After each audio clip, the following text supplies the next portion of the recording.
mengusung gerakan perubahan kebijakan negara ya. Aku masih belum ke situ, tapi terima kasih jika itu disematkan olehku gitu. Tapi itu berat banget dan tidak terpikir itu gitu. Pertama itu. Kedua, terima kasih buat Tuba karena sudah percaya padaku untuk mengisi ini seniman. Karena aku percaya komunitas itu dilihatnya individunya dulu.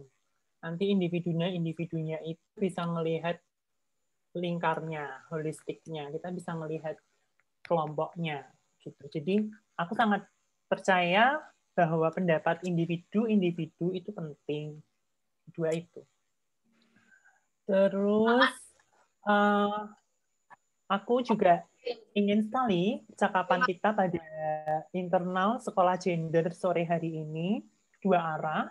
Jika kalian punya pertanyaan atau punya pendapat atau mungkin punya sanggahan, apapun itu kalian bisa bicara. Jadi kita sama-sama berbicara, mendengarkan, menulis, menyimak sama-sama.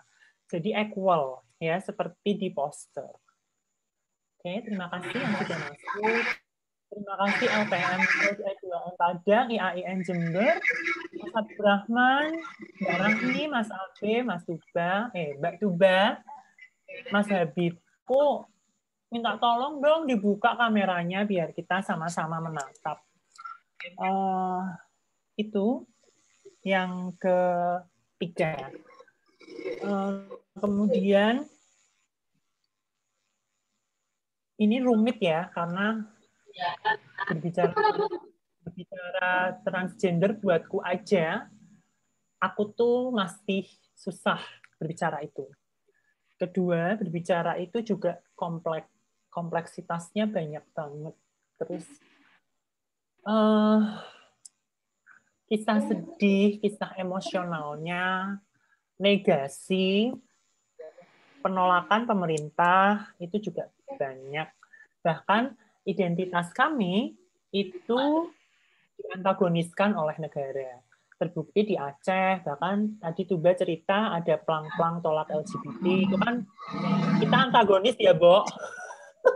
Jadi ini itu kompleks banget gitu. Dan aku ingin di sini ruangnya aman dan nyaman. Pertama, aman dan nyaman, kalian semua juga nyaman untuk mendengarkan. Karena kan ini aku bercerita tentang minoritas gitu. Minoritas yang paling minoritas.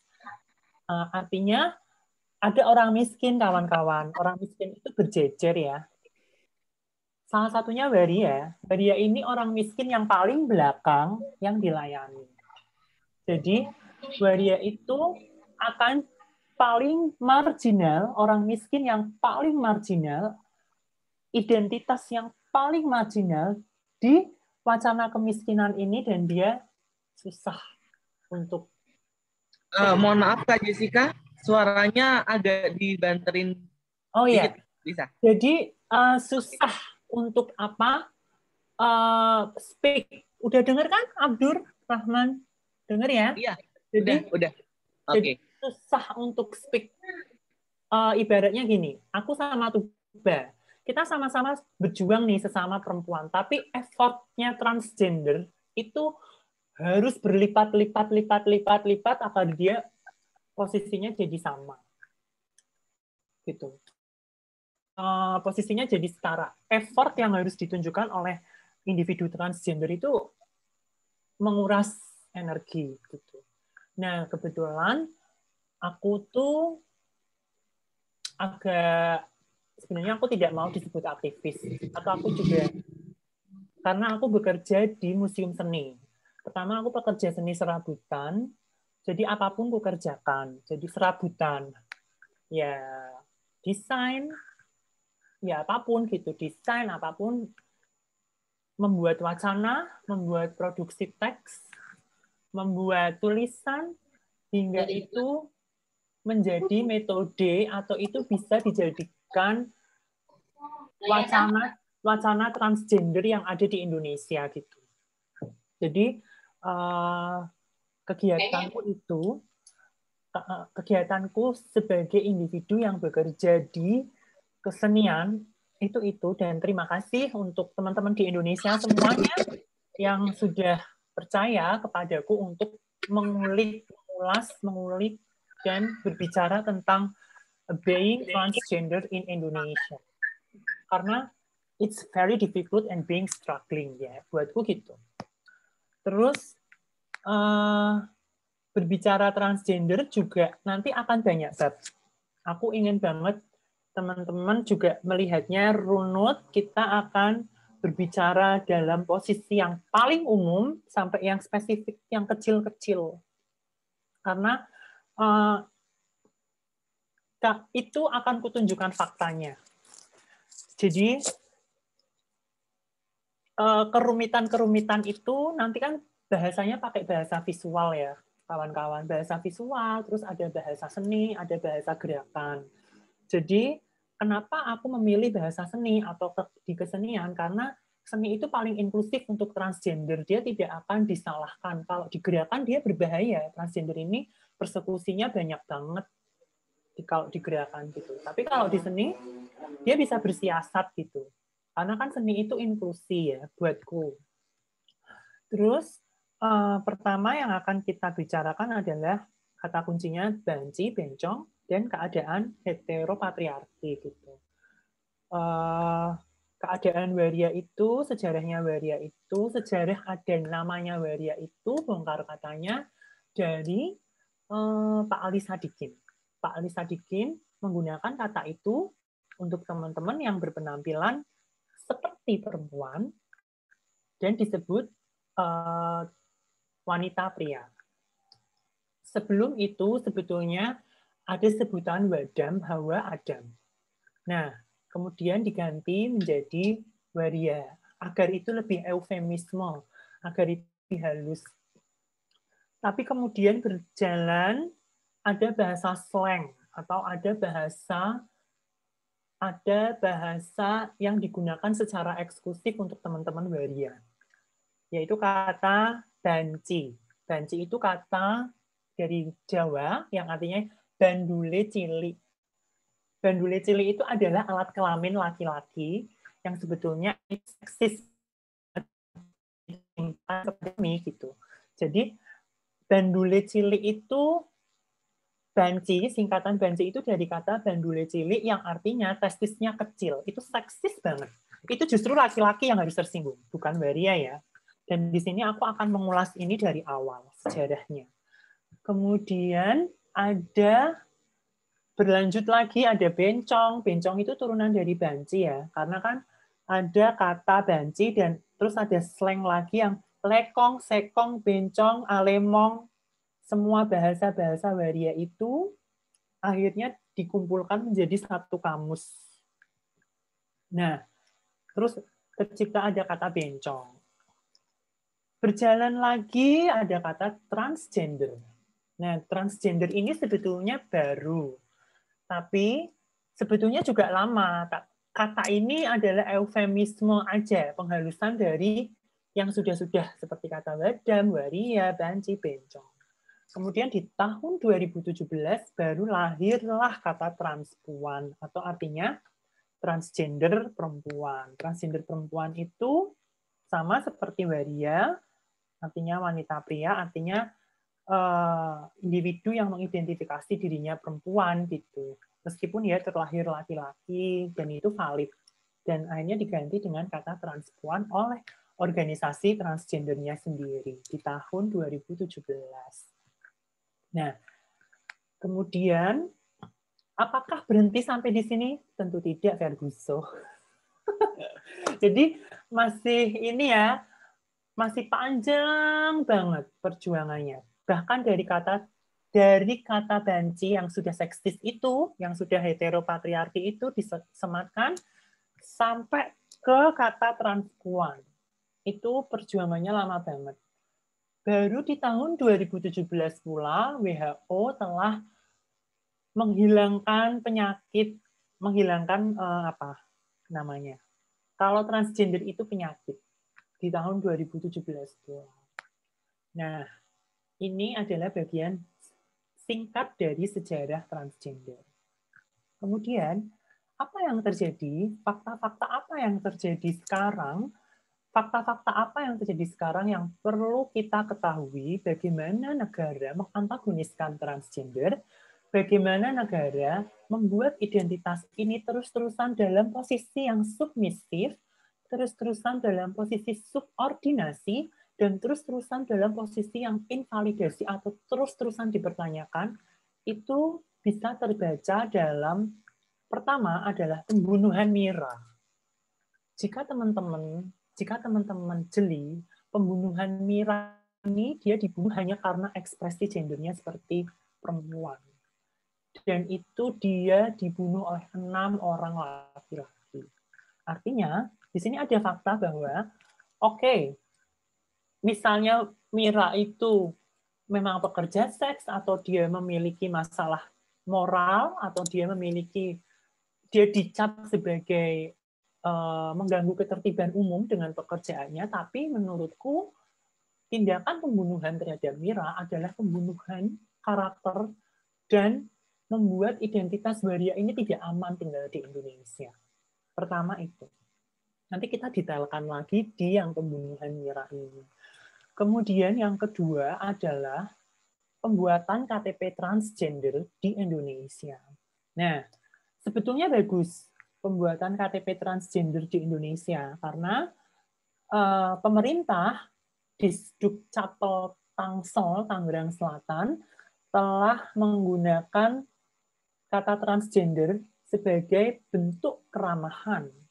Bentuk keramahan artinya oke, kita diakui nih, kita dianggap trans, kita dianggap bukan laki-laki. Itu sebetulnya baik gitu. Tapi kemudian adalah netizennya atau responsnya kami transgender dianggap sebagai kelompok atau individu yang ingin mengusung gender ketiga. Padahal bukan itu esensinya. Kami tidak ingin mengusung gender ketiga, tapi kami hanya ingin mendapatkan KTP. Karena kan susah ya. Jadi transgender itu kan diusir dari rumah. Ada konfliknya tuh banyak layernya. Layernya dari keluarganya, lalu ada dari masyarakatnya tidak menerima gitu. Jadi anggapan bahwa kami ingin mengusung gender yang ketiga atas respon-respon dari masyarakat sendiri itu sebetulnya salah. Kami hanya ingin mendapatkan KTP dengan nama lahir pun tidak apa-apa. Jika kami mendapatkan KTP, maka kami bisa mendapatkan aksesibilitas kesehatan, kami juga bisa mendapatkan aksesibilitas pendidikan, kami juga bisa mendapatkan akses untuk merenggut ruang-ruang publik gitu sebagai transgender yang diberi nama lahir pada KTP-nya. Kadang-kadang ini juga disalahpahami. Nah, kemudian produksi wacana ini menambah respon bahwa waria itu negatif. Kedua itu. Ketiga, ini juga peristiwa besar yang terjadi di Indonesia adalah bagaimana waria dipakaikan kostum corona di daerah Jombang, Mojokerto atau Jombang, dua kota itu, Mojokerto dan Jombang, untuk menakut-nakuti pengendara motor yang tidak bermasker pada masa pandemi ini. Itu kan artinya pembunuhan karakter ya. Bagaimana kami disamakan, bagaimana transgender disamakan dengan corona, dan dipakaikan kostum corona oleh pihak yang berwenang atau polisi, dan kami disuruh menakut-nakuti pengendara yang tidak bermasker, itu benar-benar tindakan biadab menurutku. Itu membunuh karakter identitas waria. Gitu. Jadi, 3 fakta ini yang perlu teman-teman sekolah gender tahu, pembunuhan Mira, lalu pembuatan KTP, dan juga sifat peyoratif atau sifat yang membuat waria menjadi objektifikasi, lucu-lucuan kepada pemerintah terhadap kami. Gitu. Itu kan dari 3 fakta ini, bisa disimpulkan bahwa kami belum aman. Dan amannya aja belum gitu, bagaimana mau nyaman gitu. Secara mayoritas ya. Artinya bukan Karena banyak individu-individu trans yang juga berdaya. Ada yang jadi dokter, ada yang jadi aktivis gede, ada yang tapi mereka memiliki modal sosial yang tinggi pula gitu. Sedangkan yang di akar rumput itu transgender yang belum dapat kesetaraan banyak banget gitu. Nah, untuk itu saya kembali berterima kasih kepada teman-teman sekolah gender karena saya dapat bercerita ini gitu. Ini tuh sebetulnya kisah pilu ya. Aku kalau ngomongin transgender sebetulnya inginnya nangis aja. Tapi nggak perlu karena kita sama-sama sekarang karena saya tahu saya tidak sendiri ya. Tapi berkaca pada 3 hal ini itu kalian atau teman-teman bisa menilai bagaimana pemerintah menatap transgender. Itu di layer diskursus transgender tentang diskriminasi. Kemudian ada layer lagi isu tubuh transgender. Jadi gini, tubuh transgender itu terus-terusan dipertanyakan gitu. Kok kamu laki-laki tapi kamu ngondek sih? Terus kok kamu laki-laki suaranya kayak perempuan sih? Kok kamu laki-laki gini. Jadi tubuh transgender menciptakan produksi wacana yang terus-terusan mempersalahkan transgender itu sendiri. Jadi tubuhnya transgender itu selalu disalahkan oleh respon-respon orang-orang lain gitu. Ya sudah, karena memang kami terlahir seperti ini dengan ketubuhan yang berbeda-beda gitu. Jadi tidak ada satu orang yang tubuhnya itu sama persis ya. Dan ini juga harus dipahami teman-teman karena tubuh itu adalah otoritas gitu. Ya misalnya transgender dia mau operasi tetek segede gaban atau dia mau memanjangkan rambut dengan extension, mau botak sekalipun itu choice, pro choice itu apa betul-betul haknya atas tubuhnya. Tapi kemudian ini disalahpahami lagi gitu. Yang tadi aja, yang bab diskriminasi aja, itu belum selesai ditambah bab ini. Jadi semakin tidak selesai. Jadi semakin tidak selesai, semakin carut-marut, dicampur-campur gitu. Itu kan rumit ya kawan-kawan. Dan aku berusaha memvisualkan kerumitan ini dengan kawan-kawan sekolah gender. Bagaimana gender atau transgender atau gender yang dianggap non-binary ini harus struggling di tengah-tengah heteronormativitas. Gitu. Kemudian, bagaimana kita bisa melihat transgender secara kompleks gitu. Artinya, transgender itu kan banyak ya. Seperti yang tadi sudah disampaikan moderator, semoga tidak hanya satu gitu. Ada transgender yang memang dia mendaku diri sebagai representatif trans. Tapi kemudian dia tidak sadar isu kesenjangan sosial hingga dia ada contoh tuh transgender yang di Twitter tuh dia terus goblok-goblokin orang miskin, padahal kemiskinan sendiri itu juga struktural, bukan kita mau miskin gitu. Itu dilakukan oleh trans representatif yang mendaku dirinya trans representatif tapi tidak mengerti isu kesenjangan gitu. Karena yang diangkat oleh media adalah transgender yang memiliki modal sosial tinggi. Kita sebut saja misalnya ada artis atau misalnya ada aktivis yang dia memang jadi artis gitu. Bukan yang dari akar rumput dulu, dari bawah dia berjuangnya dari jalan naik gitu. Tapi ini memang dia punya modal sosial yang tinggi gitu dan lingkarannya akhirnya semua media men-spotlight dia sebagai represent. Padahal itu tidak mewakili kawan-kawan.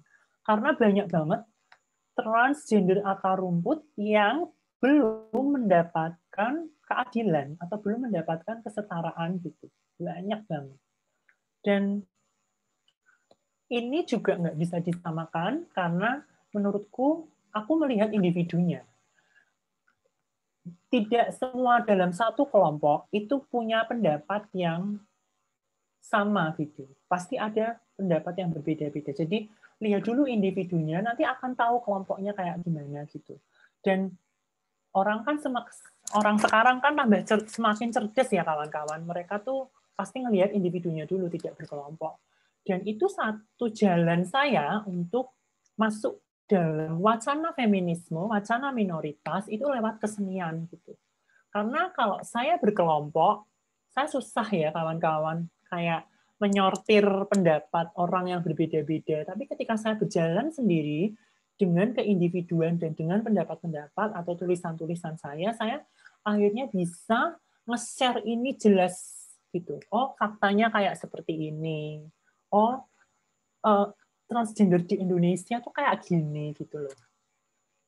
Transgender di Aceh gini, transgender di Papua gini, transgender di Kalimantan gini gitu. Itu kan artinya saya sebagai individu harus membuat jarak dengan teman-teman ini gitu. Kemudian akhirnya saya bisa tuliskan itu dan teman-teman bisa membacanya di konde.co. Di situ saya menjadi kontributor atau penulis tetap dan banyak artikel-artikel tentang transgender yang saya tulis gitu di situ. Ini kemudian di bab isu tubuh. Jadi yang pertama bab diskriminasi, yang kedua bab isu tubuh, dan sekarang yang ketiga adalah bab tentang postmodernisme gitu. Jadi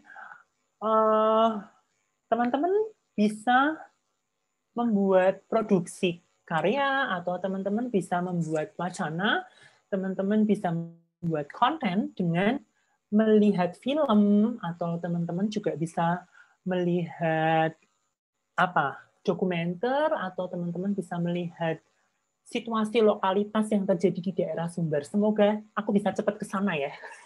Jadi kita sama-sama untuk bekerja bersama, bagaimana sih kita menyelamatkan transgender ini. Nah, film-film yang saya rekomendasikan untuk ditonton, pertama Danish Girl. Mungkin teman-teman bisa melihatnya bareng-bareng nanti di satu sesi di sekolah gender ini. Bagaimana caranya mengetahui tentang apa itu transgender itu juga bisa lewat film gitu. Nah, film Danish Girl ini juga menceritakan tentang transgender gitu. Jadi transgender pertama Lily LB yang mengoperasi penyesuaian kelamin dan dia akhirnya meninggal gitu. Terus ya, ada juga Stonewall. Stonewall itu Marcia Johnson yang dia berjuang di Amerika sana dan dia dikenang sebagai aktivis. Ya, Marcia Johnson ini benar-benar aktivis karena berkat dia ada transgender right is a female right, ada transgender right yang terus-terusan digaung-gaungkan sampai sekarang gitu. Jadi dua film ini penting untuk teman-teman diskursuskan di sekolah gender sumber gitu. Nah, kemudian teman-teman juga mungkin bisa melihat kalau berlangganan TV kabel Pause, judulnya Pause, itu juga bisa dilihat sebagai kisah transgender gitu. Karena kisah-kisah ini juga akan merefleksikan kehidupan transgender gitu. Kemudian Kucumbu Tubuh Indahku juga adalah bagaimana tubuh yang dianggap minoritas itu punya proyeksi menatap dan ditatap gitu. Jadi bagaimana kefeminiman dan kemaskulinan itu bisa berkelindan dan dipertukar perankan. Nah, film-film ini mungkin nanti teman-teman juga bisa melihatnya bersama-sama di sekolah gender sumber. Nah, kemudian dari 3 bab ini, bab tentang 4 latar belakang, lalu ada tentang diskursus konfliknya, juga tentang isu tubuh, dan sekarang postmodernisme ini yang bisa saya bagikan. Kalau misalnya teman-teman ada yang ingin menambahkan, saya sangat terbuka sekali. Jadi jangan hanya saya aja ya yang ngomong ya, nanti kelamaan gitu. Terima kasih.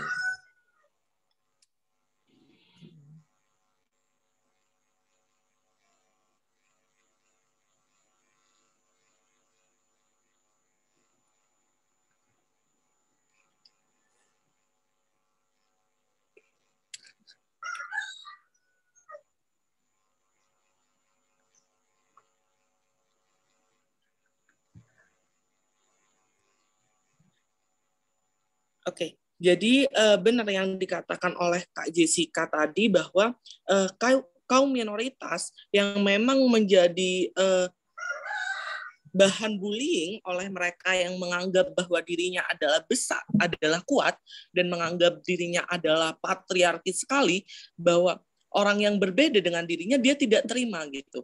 Itu sangat-sangat menurutku sangat-sangat dia tidak mau memanusiakan manusia, di mana transgender transgender adalah manusia gitu, dan transgender adalah orang, dan dia juga punya rasa dan punya hati juga gitu.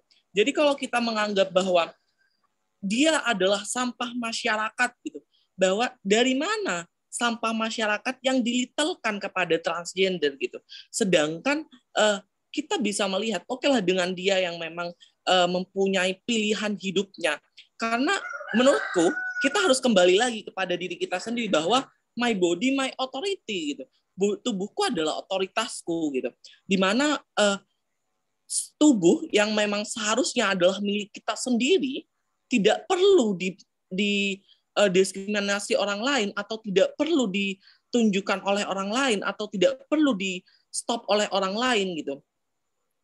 Kita adalah kaum yang merdeka gitu.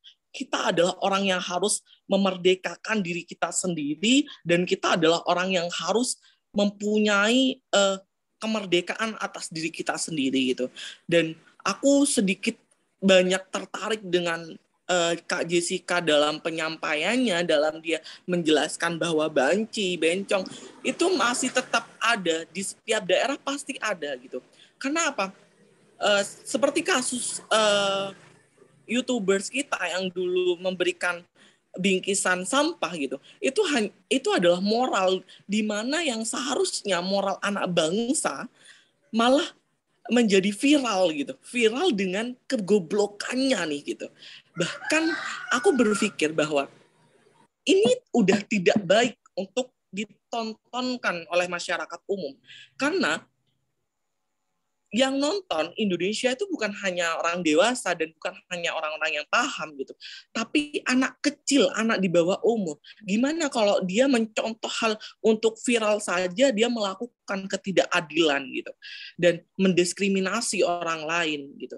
Jadi hal ini sangat-sangat perlu kita gagas kembali dan perlu memberikan ruang aman entah kepada siapapun di muka bumi ini, entah dia itu transgender, entah itu perempuan dan laki-laki. Karena ketika kita udah berbicara gender, kita berbicara tentang laki-laki, kita berbicara tentang perempuan, kita berbicara tentang transpuan, kita berbicara tentang semua yang ada di muka bumi ini, bahwa kita harus setara dan kita harus memerdekakan mereka gitu. Mungkin kawan-kawan di sini ada yang mau menanggapi dan mau bertanya kepada Kak Jessica tentang apa sih yang sering Kak Jessica alami dalam menentukan bahwa pilihan hidupnya seperti ini, dan sampai dia berjuang menjadi aktivis transgender gitu. Mungkin kawan-kawan ada yang mau bertanya dan menanggapi dari penjelasan ini, dan kita buka ruang aman kepada kita sendiri dan kepada orang lain gitu. Kawan-kawan, ya Kak. Oke, yang raise hand boleh langsung ngobrol, langsung hidupin itu ya, mic ya. Itu namanya Tuba Minang ya. Ya, kenalin. Ini aku pakai akunnya Kak Tuba ya. Karena kami sebelah-sebelahan BTW. Jadi kenalin, namaku Diva Anggraini. dari Halo. transgender Sumatera Barat juga, dan orientasiku saat ini lesbian. BTW-nya juga keluar muncul. Nah, Hai. jadi aku mau lebih ke nanya ke mana ya, poinnya tuh ke Kak Jessica gitu. Aku mau nanya kayak selama ini apa sih struggle yang dihadapin bagi teman-teman yang bisa dibilang eh, transgender gitu, dan juga teman-teman LGBT yang di sana lah gitu, khususnya di daerah sana gitu. Karena kalau di sini sendiri tuh masih struggle-nya masih sangat berat ya. Dan kalau di sana itu gimana sih bentuk struggle yang dihadapin Kak Jessica selama ini, kayak lebih ke personal selama itu apa sih yang dirasain gitu aja sih Kak. Sama kok, di Jogja juga masih berat gitu. Karena kan ditambah ini pandemi dan ini PPKM, jadi berdampak sama semuanya, tidak hanya transgender saja, tapi transgender paling berdampak. Karena kan transgender di Jogja itu yang berorganisasi adalah transgender yang sudah berumur, atau misalnya transgender yang ada kegiatan organisasinya itu transgender lansia gitu. Nah, dan kebanyakan transgender itu strugglingnya dengan bekerja seks dan mengamen, mayoritas. Sangat bisa dihitung jari yang bekerja di kantor ya, atau memiliki privilege untuk bekerja di kantor, atau memiliki privilege. Ini privilege ya, buatku ini privilege untuk bertemu kalian gitu. Tapi kemudian ketika aku punya privilege, itu ku raih sendiri, ku gapai sendiri gitu. Ini yang aku maksud effortnya tuh tinggi gitu. Jadi sama-sama berjuang nih. Aku sama Abdurrahman mungkin sama-sama berjuang, tapi perjuanganku tuh lebih lagi karena trans ini gitu loh. Dan bagaimana caranya kita juga harus bisa punya skill komunikasi. Oh, dengan orang ini seperti ini. Itu teman-teman transgender juga harus tahu itu. Kalau dia tidak memiliki itu, dia akan susah nanti berkumpul dengan society-nya gitu. Nah, tidak mudah struggling menjadi transgender karena PPKM ini teman-teman yang mengamen aja tidak boleh mengamen. Mereka dapat dari mana uangnya? Uang untuk bertahan hidup itu kan pasti terus ya, muter gitu. Itu mereka tidak dapat. Yang bekerja seks di lokalisasi juga tidak bisa mereka bekerja seks karena tempat lokalisasi ditutup. Nah, akhirnya menggalang donasi sekarang struggling. Itu nggak mudah sekali dan benar-benar menjadi PR organisasi ya. Karena juga di Jogja kebanyakan yang lansia gitu. Organisasi teman-teman waria yang lansia, kemudian ini membentang, ada jarak yang membentang gitu. Jarak membentang itu yang aku maksud antara transgender yang muda dengan transgender yang lansia gitu. Karena kita kan beda umur ya. Mungkin kalau aku dan Tuba kita sama-sama seusia, jadi kita lebih mudah untuk ngobrol. Ya enggak? Tapi kalau kalian ngomong dengan ibu-ibu, sama kayak aku ngomong dengan Banci yang sudah tua, itu kan juga ada jarak ya teman-teman. Antara teman-teman transgender yang muda dengan yang tua, apalagi pasti ada gap gitu. Jangankan yang trans, yang cewek aja ngegap kok. Lu cantik putih ini gue hitam. Itu aja ada gap, apalagi yang trans. Gitu loh. Jadi layer kompleksitasnya itu banyak seperti yang udah aku jelaskan dalam bab isu tubuh ya. Jadi kan ada banyak gitu. Dan tidak bisa dalam sekejap selesai ya, karena ini tuh proses terus mungkin sampai mati kali. Jadi nggak boleh capek gitu. Dan aku senang banget sama teman sekolah gender yang menginisiasi untuk ngobrol denganku dengan transgender gitu. Bagaimana caranya perspektif transgender ini bisa masuk ke sekolah gender gitu. Karena ini penting ya ke depan, karena aku yakin di Sumatera Barat itu banyak waria. Cuman belum ke-reach aja, belum ketangkep kalian gitu loh. Nah, mereka pengen ngomong, tapi mau ngomong aja susah gitu loh.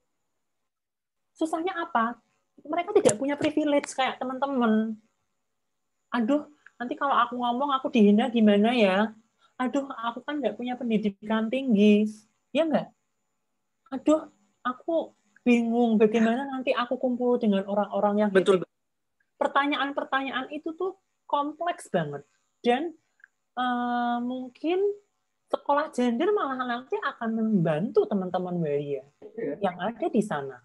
Bahkan mungkin di Sumatera. Karena aku melihatnya baru ini gitu, yang di Sumatera ya, yang di Pulau Sumatera ya, itu baru sekolah gender Sumber gitu. Dan aku berterima kasih sekali karena terharu banget gitu. Aku tuh kalau ngomongin trans tuh pasti sedih karena nggak ada yang mudah untuk teman-teman trans ya. Bahkan misalnya pun jadi gampang, kayak misalnya aku nih bisa ngomong ke kalian, itu effortku lebih terus. Aku harus punya daya juang yang sangat tinggi gitu. Kadang kan juga capek gitu.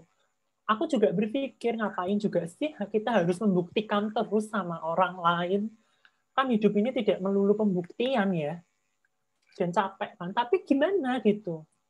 Transgender yang nulis di Indonesia aja masih satu, masih aku gitu. Sedangkan kita harus membudayakan budaya baca, tulis, karena kalau tidak seperti ini, transgendernya terbelakang terus gitu loh. Dan ini menurutku inisiasi ini tuh sangat, aku bangga banget sama kalian. Maaf ya, jadi menjelaskannya jadi melo. Thank you. Oh, kita juga menciptakan ruang aman siapa saja. Semoga kita tetap bisa berkolaborasi kembali, Kak Jessica. Dan semangat tetap bertahan untuk berjuang sampai darah penghabisan. Kita sama-sama berjuang untuk kesetaraan gender dan yakin bahwa perlawanan akan menghasilkan kekuatan. Selanjutnya ada pertanyaan nih dari Kak Tuba Palopi. Mau nggak Kak Tuba? Iya, aduh, kita benar-benar intens ngomong itu setelah sekian tahun ya. 2 tahun, Bo. Iya, 2 tahun. Aku ketemu kamu 2019 dan baru ini. Iya, baru ini lagi. Aku ya pertama banget sih pengen ngucapin dari mewakili keluarga besar sekolah gender region manapun. Sebenarnya kita nggak ada region sih, kita hanya ruang aman dan lingkar studi gitu, lingkar belajar. Ngucapin terima kasih banyak pada dirimu, Beb.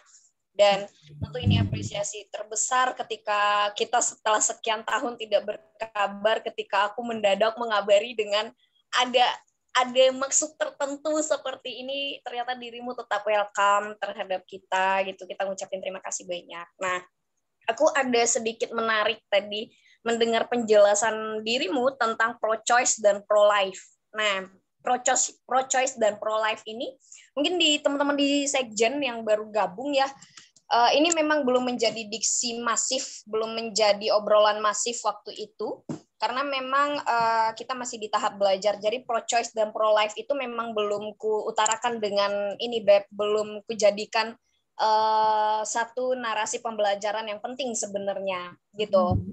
Dapatlah gitu ruang ini, tapi ini akan jadi PR besar. Aku baru ingat aku harusnya menjelaskan tentang pro-choice dan pro-life kayak gitu kan. Cuman aku pengen nanya nih sama dirimu, Beb. Hari ini kayak struggle-nya itu teman-teman transgender, baik dia transmen ataupun transpuan bahkan transsex gitu, kan ada yang bertengkar kan hari ini. Kayak suntik apa namanya ya, lupa aku, suntik apa? Testosteron ya. Testosteron gitu. Itu kan bagi teman-teman yang pro life ya itu it's okay gitu kan. Tapi bagi teman-teman yang pro-choice gitu kan, dia akan mengkritik itu, mengatakan, kenapa kamu harus memasukkan sesuatu hal pada tubuhmu gitu kan? Padahal juga tidak bisa dimunafikan, tidak semua orang bisa setelah itu akan tetap mempunyai tubuh yang sehat gitu. Itu kan ada pertarungan yang seperti itu tuh, Beb, sekarang. Bener banget. Aktivis malah kan gitu, mereka saling mengkritik antara pro-choice dan pro-life. Cuman kalau bagi hetero, kalau struggle-nya itu, pertarungannya itu di bagian aborsi gitu.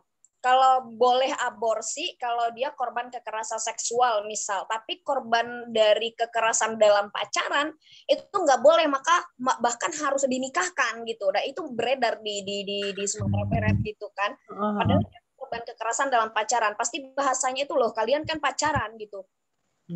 Ya itu mau sama mau gitu kan. Cuman harus dikaji ulang kan Beb gitu. Karena dia boleh aborsi.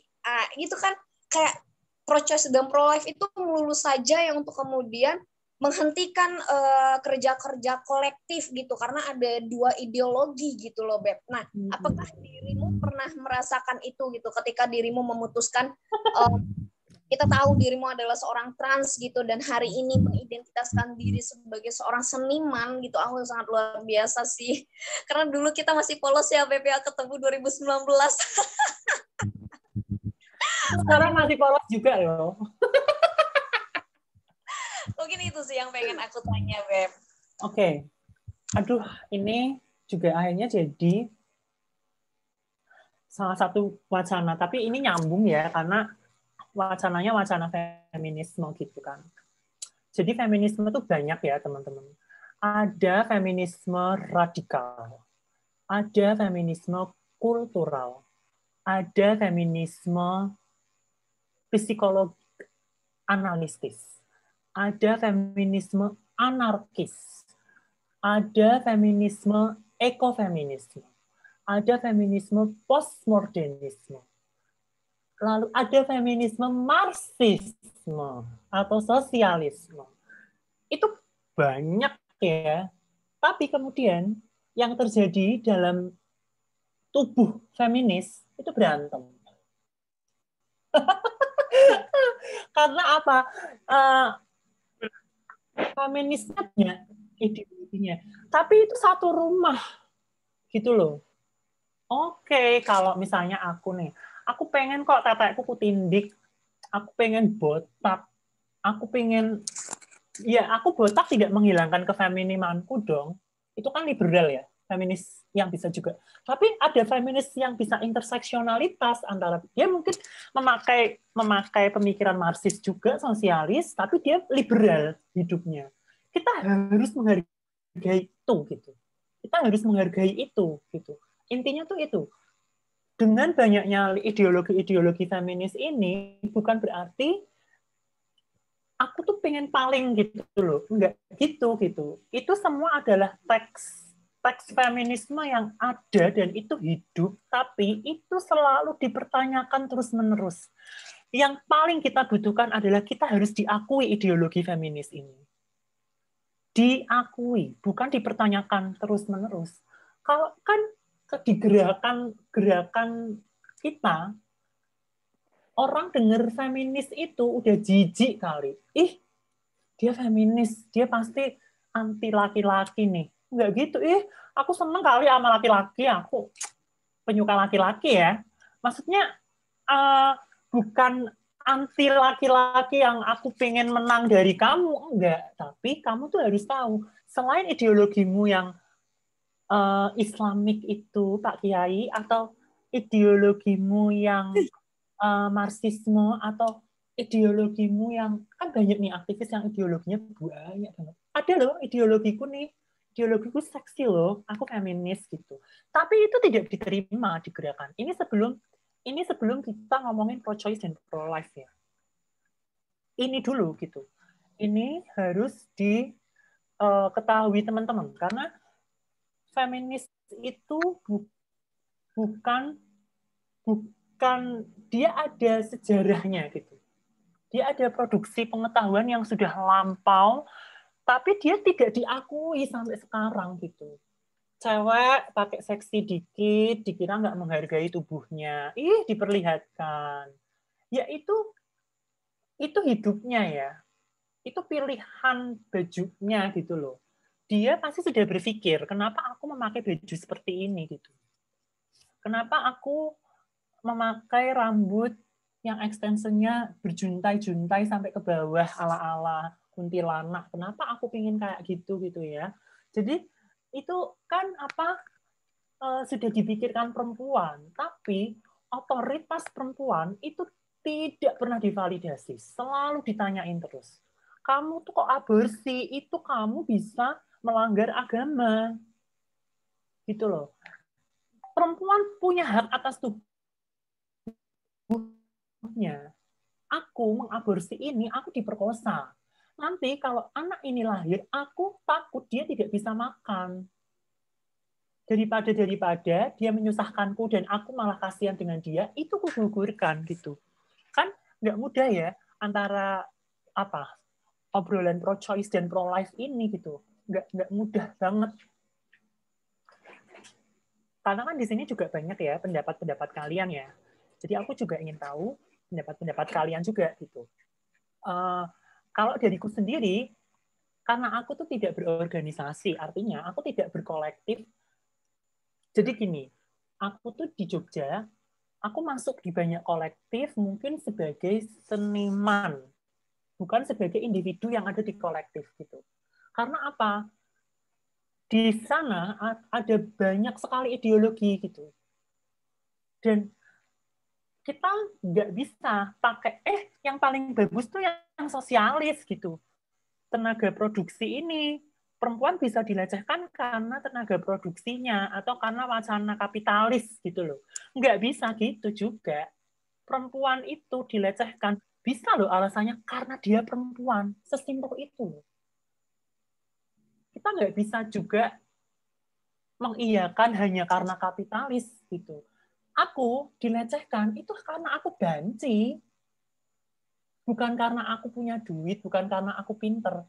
Aku pinterku segede gaban, pinter jenius kayak Albert Einstein, tapi kalau aku banci, orang tinggal, hey banci. Itu melecehkan. Itu bukan kapitalis, bukan marxis ya, bukan sosialis. Itu bagaimana aku berdaulat atas tubuhku gitu loh. Jadi kira-kira gitu ya Tuba. Aduh, aku kurang paham mungkin ya. Semoga nanti bisa ditambahkan teman-teman gitu. Tentang pro-choice dan pro-life ini gitu ya. Oke, sangat menarik diskusinya ya. Sangat bagus dan aku juga tertarik dengan obrolan Kak Jessica tadi bahwa semua orang mempunyai hak atas dirinya sendiri. Nah, selanjutnya nih ada yang Raihan juga. Halo Mas Faisal.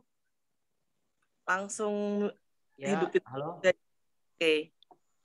Ya, pertama-tama saya ucapkan terima kasih ya kepada moderator dan beberapa kawan-kawan. Di sini mungkin saya cukup pembahasan cukup menarik dilihat dari beberapa pembicara dan juga penanya-penanya yang cukup aktif. Di sini saya bermula dari rasa peduli dan kebimbangan saya pribadi ya terhadap komunitas LGBT dan juga kepada pemerintah di Indonesia saat ini. Mungkin teman-teman di sini udah pernah dengar semacam organisasi itu namanya Arus Pelangi, baik dari penanya ataupun dari jogetnya. Mereka sering mengeluarkan majalah ataupun beberapa edisi, dan di sana banyak sekali kayak fakta-fakta menarik yang saya sebagai salah satu mahasiswa itu mungkin Kak Jessica ataupun beberapa penanya lain mungkin udah tahu namanya Ida Hobbit. Jadi International Day Against Homophobia, Biphobia, and Transphobia, yakni Hari Internasional melawan kebencian terhadap komunitas LGBT. Itu yang insya Allah dilaksanakan setiap tanggal 17 Mei ya kalau nggak salah itu. Nah, itu sebenarnya bagi saya hal-hal semacam itu kenapa kok jarang ada di Indonesia gitu loh. Mungkin karena ada beberapa aturan itu yang mengatasnamakan moralitas dan politik yang ada di negara Indonesia, terutama pemerintah yang sangat kayak melupakan bahwasanya LGBT ini udah keluar dari moralitas serta politik yang udah ditentukan di Indonesia. Nah, terlebih lagi, padahal mungkin teman-teman juga udah pada paham mengenai adat di Jawa ataupun beberapa adat di Indonesia itu sebenarnya udah jauh membahas terkait LGBT itu sendiri secara tidak langsung. Nah, mungkin teman-teman udah dengar bahasa tole dalam bahasa Jawa. Nah, tole diambil dari kata kontole kayak gitu loh. Sedangkan wo itu diambil dari bawo yang artinya adalah vagina. Nah, bahwasanya jarang ada orang yang mengetahui bahwa sebutan-sebutan itu udah udah ada jauh sebelum di zaman modern ini, dan itu lahir dari budaya-budaya Indonesia. Contohnya ada dari budaya Jawa, ada budaya Bali, ada budaya Bugis, dan lain sebagainya. Jadi sebenarnya di Indonesia itu gender dan seksualitas itu seakan-akan itu sama kayak gitu. Seakan-akan itu udah satu, padahal itu berbeda kayak gitu loh. Gender dan seksualitas itu adalah dua hal yang berbeda namun sering dianggap sama gitu loh. Gender kan adalah karakteristik dari laki-laki dan perempuan, seperti norma, peran, dan hubungan yang dikonstruksi secara sosial. Nah, sedangkan seksualitas itu mencakup, ya saya ulangi lagi. Sedangkan seksualitas merupakan mencakup identitas, seks, orientasi seksual, kepribadian, dan lain sebagainya. Namun di Indonesia sendiri itu kayak jenis kelamin itu jauh lebih populer dibanding dengan dua kata tersebut, dari gender dan seksualitas kayak gitu. Mungkin teman-teman di sini juga udah tahu kan bahwasanya gay itu dalam gay dan transgender itu dalam tarian Jawa, lengger lanang itu banyak sekali dilakukan di beberapa adat-adat di Indonesia. Kalau di Jawa itu ada mulai tarian langgar lanang. Nah, di situ yang teman-teman lihat itu adalah itu sebenarnya menyerupai kayak itu berperawakan dari transgender gitu loh. Dan juga ada tarian Jawa dari Reok Ponorogo dan lain sebagainya. Nah, sebenarnya lantas mengapa sih gender dan seksualitas itu terkesan buruk gitu loh sekarang di Indonesia ini, terutama dari sudut pandang masyarakat dan pemerintah itu sendiri. Nah, stigma yang yang dilekatkan terhadap keberadaan gender dan seksualitas tidak terjadi kayak nggak terjadi gitu aja gitu. Nah, surutnya ketiga jenis budaya yang saya sebutkan tadi, kayak budaya Jawa, budaya Bugis, dan Bali itu kayak akibat pemerintah yang berusaha untuk menghapus budaya asli ini dengan alasan moralitas dan politik yang saya sebutkan tadi. Nah, padahal budaya populer masyarakat Jawa yang mengusung keberagaman gender dan seksualitas melalui seni budaya selama ini berjalan beriringan dengan damai bersama agama kayak gitu. Dari dulu tuh kayak nggak ada masalah. Nah, yang jadi keraguan saya tuh ada beberapa poin. Satu, terkait gerakan-gerakan yang mendukung LGBT itu kenapa kok sangat minim sekali di Indonesia. Terus yang kedua juga terkait budaya ini kenapa semakin semakin hilang dan semakin gak ada kabar gitu. Itu bagaimana terkait ini? Saya minta juga tanggapan dari beberapa teman-teman di sini dan kawan-kawan terkait yang udah saya sampaikan tadi. Saya juga turut prihatin ya terkait yang kata ini negara demokrasi ini sebenarnya gimana sih kayak gitu. Saya kembalikan lagi ke moderator. Terima kasih. Oke, terima kasih pertanyaannya Mas Faisal. Aku langsung ke Mbak Jessica aja deh kayaknya. Ntar aku itu tadi dia tanya ke teman-teman juga, jadi aku juga berharap teman-teman semuanya, ayo semuanya juga menyatakan pendapatnya, oke? Aduh, ya ampun, kamu tuh keren banget, tau nggak sih Faisal? Keren banget itu kalau itu jadi tesis ya. Tadi pernyataan-pernyataan itu. Oke, aku mulai dari ide Hobbit yang sudah kamu ulas tadi. Ide Hobbit sebetulnya sering dirayakan sama teman-teman minoritas ya.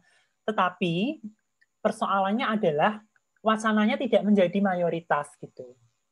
Kita kan sering sekali terjebak mayoritas itu apa, minoritas itu apa. Kita sering terjebak di situ gitu. Jadi ide Hobbit itu dirayakan oleh teman-teman yang di Jakarta, teman-teman yang di Jogja, teman-teman yang di Surabaya, Gaya Dewata Nusantara, Mas Dede Utomo, siapa lagi? Yang di Makassar sana juga ada kan yang merayakan, tapi yang merayakan itu adalah yang minoritas. Dan bagaimana mungkin Indonesia menerima LGBT karena Aceh belum, Sumatera Barat juga belum, Papua apalagi. Jadi ini PR bersama, ini PR yang prosesnya panjang, dan aku juga berharap teman-teman semoga silaturahmi kita sampai kita mati mungkin ya. sampai kita mati kan. Itu yang tentang Ida Hobbit. Terus kalau menurut tanggapanku, yang kamu ulas itu selain Ida Hobbit adalah juga perjuangan feminisme gitu kan. Perjuangan antara kita tuh bisa nggak sih bedain seks dan gender gitu. Kita tuh bagaimana sih cara kita menatap seks dan gender gitu loh. Karena aku selalu mengaku pada aku tuh tidak pernah mengaku pada orang lain trans. Tapi ini ada tapinya ya. Kalau orang lain memandangku trans, it's okay. Ya, ini beda loh dengan Lucinta Luna loh. Kalau Lucinta Luna nggak gitu, dia nggak mau mengaku dirinya trans, tapi dia juga nggak mau dipandang trans. Itu. Nah, ini diskursus panjang karena ini juga dalam bab transgender ini diskursus. Aku selesai dengan diriku ya. Dengan diriku artinya aku bisa tahu nih, aku perempuan gitu. Tapi dalam tatapan orang lain, jika orang lain menatapku transgender, nggak apa-apa. Gitu loh. Itu nggak apa-apa, karena memang I was born a male, and my transition is a female. Jadi memang transisi ke female-nya memang ada perjalanan itu. Nah, kemudian kita juga harus belajar seks itu apa, gender itu apa. Kalau seks itu kan itu terberi. Kalau gender itu konstruksi. Bahasa gampangnya gitu kan. Terberi, tapi tunggu dulu nih, terberi kayak gimana? Ada sindrom Klinefelter. Sindrom Klinefelter bisa kalian cek, itu sindrom transgender yang tangannya itu panjang, nggak ada jakun, ya, nggak ada jakun. Terus dia kalau ngomong kayak cewek, dia nggak usah operasi tete, tapi punya tete, gitu loh. Itu kan ada, gitu loh. Dan itu melampaui gender dan seks gitu. Jadi kalau misalnya saya juga tidak pakem gitu loh. Karena gender aja itu spektrumnya banyak banget. Ada gender binary, gender non-binary. Itu banyak. Switch, bahkan queer. Queer itu dia tidak mau diidentifikasi, tapi dia bisa diidentifikasi apa saja. Itu kan nggak ada patokan ya, buat queer ya. Sedangkan kita itu dituntut untuk dalam pengetahuan tuh labeling. Oke, kalau itu namanya pengetahuan tentang biologi.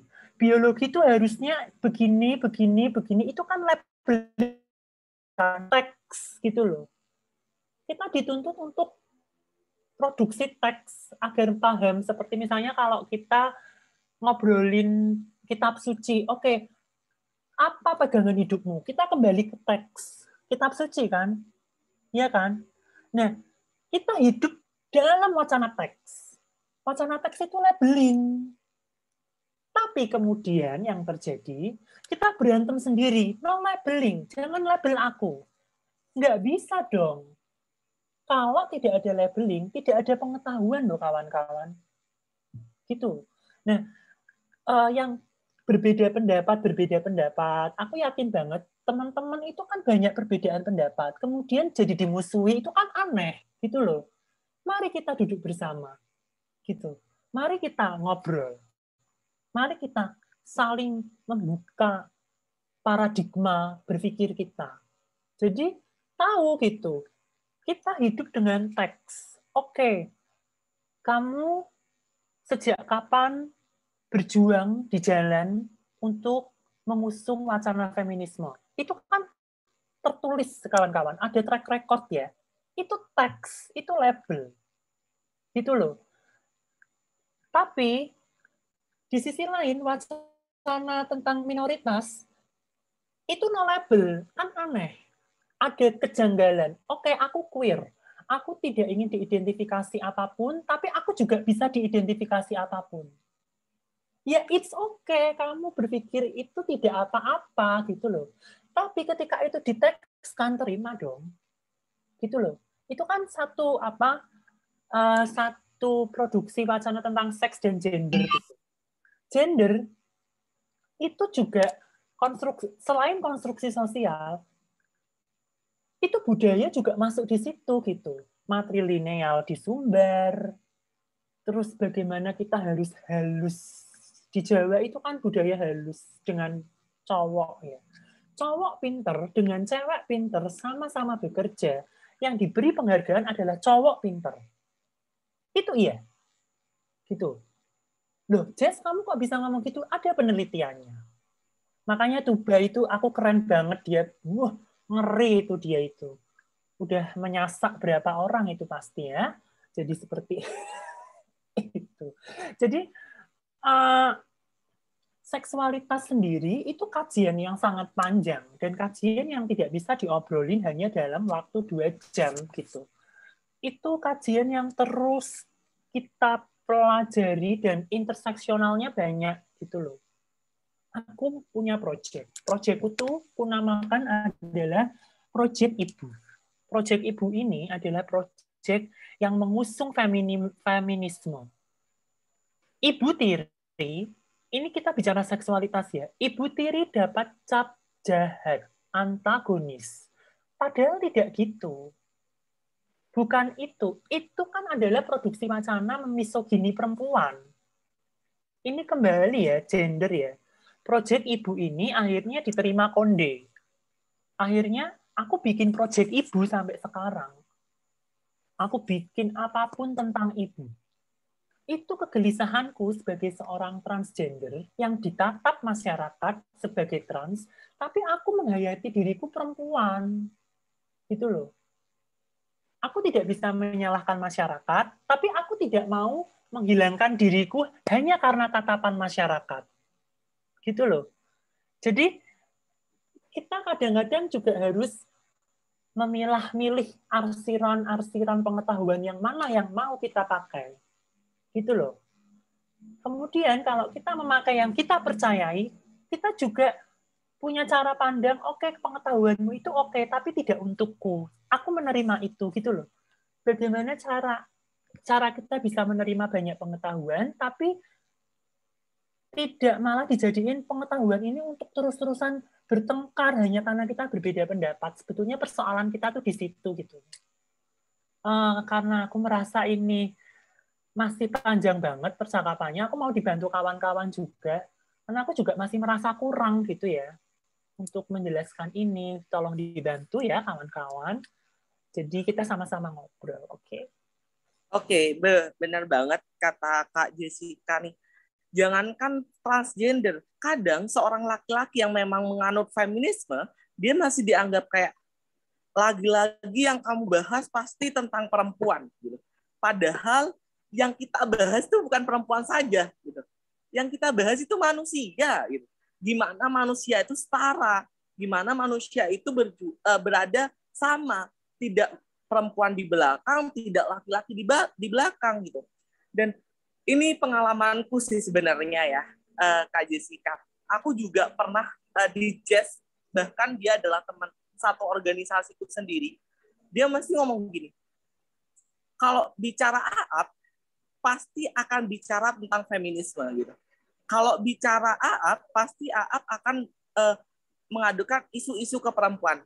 Aku memposisikan diriku gini, ketika aku ngobrol sama kawan-kawan, kalian tidak pernah menjadi penyintas seperti aku gitu. Dan kalian tidak pernah tahu rasanya menjadi korban dan menjadi pelaku gitu. Dan itu sangat-sangat tentu menurutku adalah coba kalian posisi setidaknya walaupun kalian nggak menjadi feminisme, ciptakanlah ruang aman kepada siapapun kawan-kawan. Karena sangat berarti ruang aman itu gitu. Dan aku juga sering ngobrol ketika aku berbicara kepada teman-temanku, kawan-kawan gitu. Perempuan dan laki-laki adalah makhluk Tuhan yang sama-sama diciptakan di muka bumi ini. Gitu. Transgender itu adalah makhluk Tuhan juga gitu. Jangan seakan-akan kalian menjatuhkan transgender, malah ini jatuhnya laki-laki menjatuhkan laki-laki gitu. Malah ini jatuhnya perempuan menjatuhkan perempuan gitu. Padahal kita belum tahu bahwa itu adalah impleks semua orang, bahwa ketika perempuan kamu harus feminim gitu. Kamu harus selalu ada di rumah gitu. Kamu harus masak, maca, itu aja gitu. Ketika kamu laki-laki, kamu harus bisa menjadi orang yang kuat, gak boleh nangis. Kamu harus menjadi orang yang tangguh. Kamu harus menjadi orang yang hebat gitu. Dan kamu harus di atas perempuan, jangan sampai kamu diatur oleh perempuan gitu. Itu masih bentrok dengan keadaan sistem Indonesia, di mana dulu aku pernah nonton berita juga, bisa dikoreksi kawan-kawan, Jokowi menjanjikan kursi parlemen itu 50-50%. Gitu. Apakah sekarang laki-laki dan perempuan di parlemen itu 50-50 gitu? Dan itu adalah hal yang masih tabu di pikiranku gitu. Dan jangankan masyarakat sekitar kita, kepala petinggi negara kita aja masih mendiskriminasi gitu. Misalkan ketika kita udah ngobrol dengan Kak Tuba gitu, pasti pandangan orang buruk gitu. Dia perempuan, tapi dia itu rambutnya pendek gitu. Itu masih ada gitu. Padahal ketika kita berkaca, itu adalah otoritas tubuhnya sendiri gitu. Udah deh, kita fokuskan untuk berjuang bahwa kita manusia gitu. Nih, sepertinya Kak Tuba mau bertanya nih ya. Atau Mbak Kak Tuba mau menanggapi pernyataan Tuba cuman bentrok udah oke. Tuba cuma pengen menambahkan dikit banget gitu. Mengawalinya dengan jawab seperti ini. Gender equality is a human struggle, not woman's fight gitu. Jadi pertarungan tentang perempuan, tentang minoritas atau apalah bahasanya, itu bukan pertarungan hanya sekadar untuk perempuan, tapi memang pertarungan kemanusiaan gitu.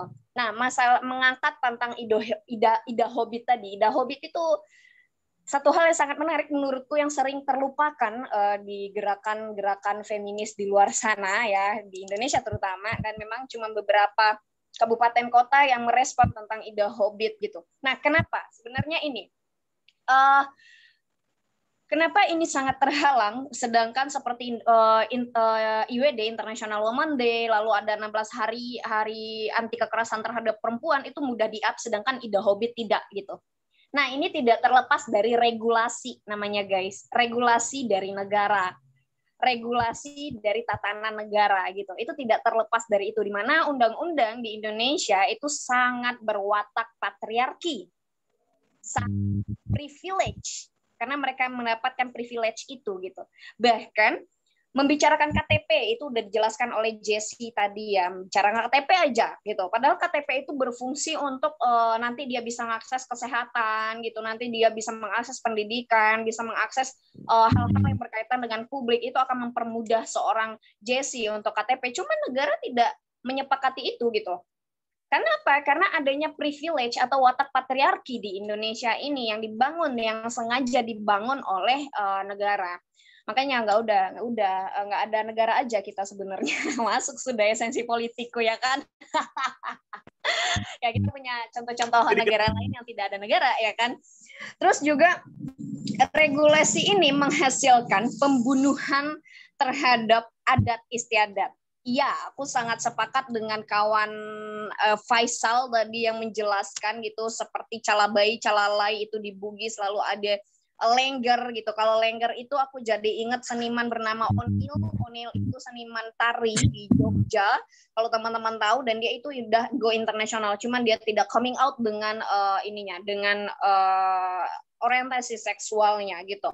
Nah, ini menghasilkan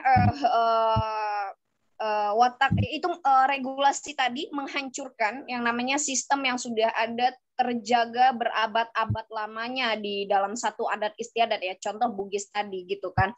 Nah, cuman Cuman ada cumannya lagi nih, bicara tentang adat istiadat ya kan. Tidak semua adat istiadat juga yang untuk kemudian berperspektif baik terhadap teman-teman yang LGBTQ gitu. Tidak berperspektif yang sangat baik juga. Contohnya memang salah satu di di adat Minangkabau gitu. Nah, bahkan itu ada kasus gitu, seorang anak punya penis, dia itu feminim, cuman orientasi seksualnya tetap hetero, anaknya dibawa rukiah, sekarang lagi di RSJ. Gitu, anaknya masih SMP. RSJ di Kota Padang. Orang tuanya malah maksa dia, padahal anaknya feminim, memang suka make up, memang suka lip balm gitu, memang suka bedakan, dan memang sangat gemulai, jaga kulit, mungkin dia lebih pintar jaga kulit dibanding diriku gitu kan. Orang tuanya menganggap dia seorang gay, padahal dia seorang hetero gitu. Nah, itu contoh kasus gitu. Nah, akhirnya yang namanya regulasi yang ada di negara dan regulasi yang ada di dalam adat istiadat itu menghasilkan yang namanya misoginis. Misoginis itu anti ya, sengaja untuk membunuh diksi-diksi tentang perempuan. Nah, perempuan-perempuan yang untuk kemudian merasa sangat didiskriminasi, sangat didiskriminasi, sangat dibunuh wataknya gitu, sangat tidak dipentingkan kehadirannya, melahirkan dendam. Lahirlah dendam, lahir misandri namanya. Nah, misandri ini anti terhadap laki-laki. Ada di Indonesia, cuman tidak coming out gitu. Cuman kalau kita bisa membuka lebih luas lagi nih guys, lebih luas lagi. Kalau aku nggak salah Korea Selatan apa Korea Utara, itu bisa lihat dokumenter Vice, VICE gitu, dokumenter Vice ya. Korut apa Korsel sih? Korsel, oh ya, Korea Selatan, dia itu masih di gelombang feminis kedua. Mereka punya strategi atau strategi dan taktik atau stratak ya namanya, menggunakan sex toys atau permainan seks sebagai media campaign yang melahirkan lesbian berpolitik namanya. Nah, lesbian berpolitik ini sangat anti terhadap laki-laki. Nah, Indonesia bisa tahap seperti itu? Bisa. Siapa bilang nggak bisa? Karena kenapa lahirnya lesbian berpolitik tadi? Karena mereka merasa sudah sangat tertekan gitu. Mereka korban-korban dari misoginis gitu. Mereka ada menyimpan dendam yang luar biasa gitu. Cuman media campaign mereka itu melalui sex toys, dan memang itu masih feminis gelombang kedua, sedangkan di Indonesia itu mungkin sudah di tahap feminis gelombang keempat. Cuman kita negara berkembang. Nah, itu lagi tuh. Wah, panjang nih pembahasannya. Nah, hal yang menarik yang kutangkap juga dari Faisal dan Aap beserta Jessie tadi, kita mesti menyadari juga guys, ilmu pengetahuan itu berkembang 1 kali sekian per detik. Jadi ketika kita diskusi hari ini sudah hampir 2 jam gitu, ilmu pengetahuan itu selalu bertambah gitu. Gitu sama dengan emosional manusia gitu loh. Nah, membedakan gender tadi tuh, gender dengan seks, aku pikir ini 2 hal yang sudah clear mestinya di kepala kita masing-masing, apa itu gender dan apa itu seks gitu. Gender iya untuk kemudian konstruksi sosial, cuman bisa kok kita mengidentifikasi diri atau memeta diri kita, gender kita ini sebenarnya apa. Salah satunya itu memakai pisau analisis SOGIESC, SOGIESC. Nah, pengukurannya itu kita bisa pakai skala Kinsey namanya. Tambahi H. SOGIESC. Yes, itu aku cuman sedikit respon pertanyaan Faisal tadi. Pertanyaan benar-benar tajam dan bukan mengganggu ya, menggelitik gitu, menggelitik aku untuk, waduh, aku udah 2 minggu lebih nggak baca buku, nyesel lah gue. Aduh, malas ya aku ya. Itu sih, aku cuma pengen nambahin itu sih. Satu lagi dikit terakhir aku ada catatan kecil. Nah, bicara feminis tadi ya guys, dalam perkembangannya ini sependek pengetahuan diriku ya, feminis itu lahir bukan teologi terlebih dahulu, tetapi feminisme itu lahir belakangan. Yang lahir pertama kali itu adalah empati. Jadi empati dulu lahir, baru lahir teologi yang namanya feminis. Dan feminis itu memang banyak, dan itu sudah dijelaskan juga oleh Jessie. Itu terakhir diriku. Aku balikin ke Aap deh.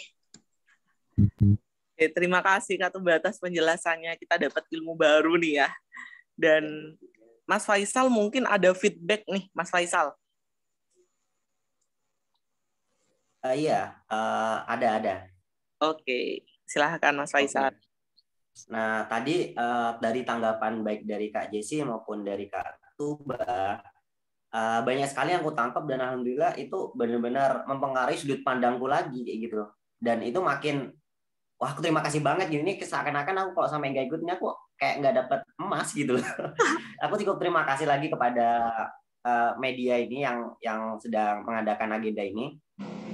Dan semoga agenda ini tetap bisa berlanjut dan berkelanjutan seperti itu. Nah, tanggapan saya atau feedback saya lagi, saya kan tadi menyinggung nih terkait pemerintah dan ditanggapi oleh Kak Tuba terkait regulasi. Nah, mungkin sebutan yang tepat antara dalam kasus perempuan itu adalah kesetaraan gender. Namun kalau untuk LGBT, nah itu mungkin adil dan beradab sih lebih tepatnya bagiku, karena ya seperti yang diucapkan kawan-kawan tadi, ya LGBT juga manusia kayak gitu loh. Siapa sih yang nggak tahu LGBT, dan LGBT juga pasti ada faktor atau pemicu yang membuat dia seperti itu, dan itu adalah apa ya, hak dia dan keputusan dia.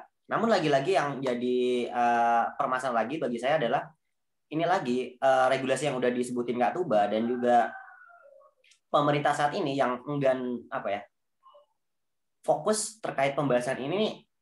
Aku nggak pernah ada kayak gitu loh. Bahkan tadi udah menyinggung Jokowi memberikan kebebasan dan bahkan memberikan porsi untuk dewan atau bagian itu 50-50 itu, ya itu hanya sebentuk formalitas aja gitu. Nah, yang saya benar-benar harapkan itu adalah gerakan-gerakan yang benar-benar itu memberikan sudut pandang kepada masyarakat, dan itu dibutak yang masyarakat yang aku anggapnya konvensional lah, dan yang mereka dibutakan oleh norma-norma, ya banyak sekali norma-norma moralitas, dan apa ya, aku nyebutnya ini agak sensitif soalnya ini bisa menyinggung banyak orang, tapi bagiku ini adalah hal yang perlu diungkapkan kayak gini, mengingat kawan-kawan dari transgender, kawan-kawan dari contoh kasus yang disebutkan oleh Kak Jessi atau Kak Tuba tadi tentang yang di Kroasia dan sebagainya, itu gimana gitu loh. Di sini sebenarnya minoritas dan mayoritas itu aku pengennya itu nggak ada kayak gitu loh, tapi ini akan membutuhkan proses dan uraian waktu yang sangat lama kayak gitu loh. Apa sih yang benar-benar perlu kita lakuin gitu loh agar mengubah sudut pandang terutama dari masyarakat. Jangankan masyarakat, media berbicara LGBT itu sangat enggan sekali, bahkan mereka menganggap bahkan media sangat menghancurkan sosok LGBT ini. Nggak pernah ada berita mengenai relawan LGBT membantu masyarakat, itu nggak adanya LGBT ditolak oleh masyarakat. Nah, ucapan-ucapan atau kalimat yang disepakkan di media mengenai LGBT itu selalu, ya benar dikatakan Mbak Tuba, misoginis. Jadi ya bukan perkara ini perempuan atau laki-laki, tapi lagi-lagi mereka cenderung enggan membahas tentang LGBT dan tidak pro terkait LGBT media kayak gitu loh. Dari media manapun, kecuali dari media kawan-kawan yang sedang ada konsen di dalam tujuan LGBT tentang feminisme atau kawan-kawan seperti contohnya Arus Pelangi itu tadi. Nah, itu sih. Jadi bagaimana sih peranan baik saya juga daripada masyarakat, mungkin aku udah terbuka gitu loh, dan juga oleh kawan-kawan dari LGBT ataupun transgender itu sendiri, itu bagaimana sih peran yang perlu kita jalanin agar masyarakat, media dan sebagainya itu benar-benar terbuka dengan minoritas itu tadi, bahwasanya minoritas itu udah nggak diperlukan lagi, kita sama setara kayak gitu loh, adil dan beradab. Itu sih. Terima kasih.